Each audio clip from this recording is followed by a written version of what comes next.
coco peat. Ito ang gagamitin natin sa hydroponics. Yan.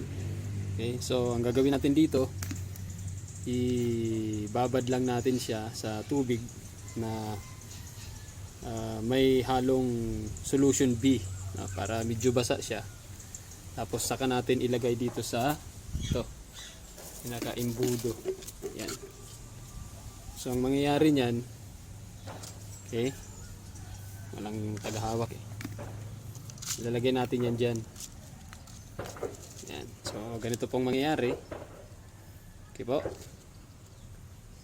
Tapos pagkatapos niyan, yan, demo lang to ha. Tapos yan ilalagay ganon. Yan. So, ganon na po yun. Tapos nandito yung tanim. Okay po. So yun po ang gagawin natin. Okay, so ibabad muna natin ito sa tubig na may halong solution B.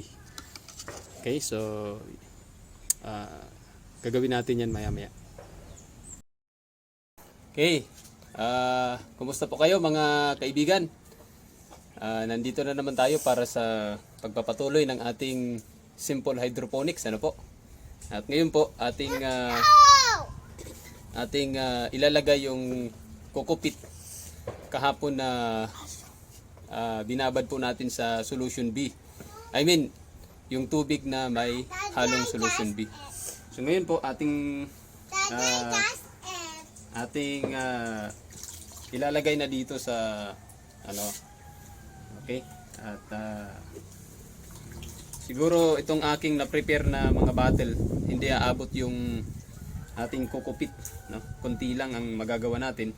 Siguro mga 10 lang ito. So ito po yung binabad natin. So ito yung sample. Meron akong nalagyan. Yan po, no? Tapos dito tataniman po natin ito mamaya ng mga buto. Another process mga kaibigan ng pag-grow ng ating mga seeds. Kasi yung aking ginawa ay nag-fail tayo doon, madali siyang matuyo, no, yung vermicast. Kaya ngayon, gagamit po tayo ng coco peat para dito natin i-grow yung mga seeds, no. Ito ay part pa rin ng experiment. Either i-direct natin, no, isang ganito, isang seed, or sisidling tayo dito. Kaya ito kasing coco peat ay mas malamig, no, hindi madaling matuyo. Mas malamig yung mas nag-absorb siya ng tubig. So ayan, oh, lalagyan natin. Diba? Yan. Pipigain lang yung tubig. Yan. Tapos ilalagay natin dito. Yan. Ito po ay after 24 hours na ito. Okay? So ayan po ang, kumbaga mamaya-maya lalagyan na po natin ng seeds ito. Okay? Yan po, nailagay na po natin dyan sa bottle yung coco peat. Okay? 17 pieces lang ito. Ang inabot ng isang pack na coco peat. Meron pa tayong natitirang ilang mga bottles, no? Ito yung mga natitira, oh. Yan, kinulang tayo ng coco peat. Kailangan ko ng sponsor. So, ang next po na gagawin natin ay lalagyan natin ng mga seeds yan.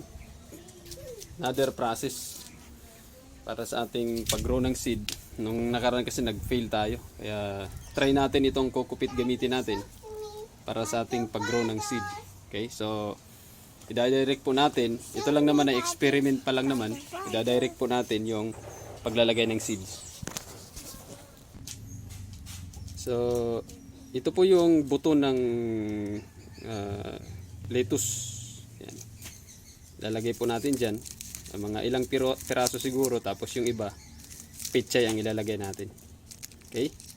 So, ayan po. Hanggang dito na lang yung video natin. Abangan nyo po sa susunod na video. After several days kung magsasucess na tutubo itong mga buto. Okay? Yun lamang at magandang araw sa inyong lahat.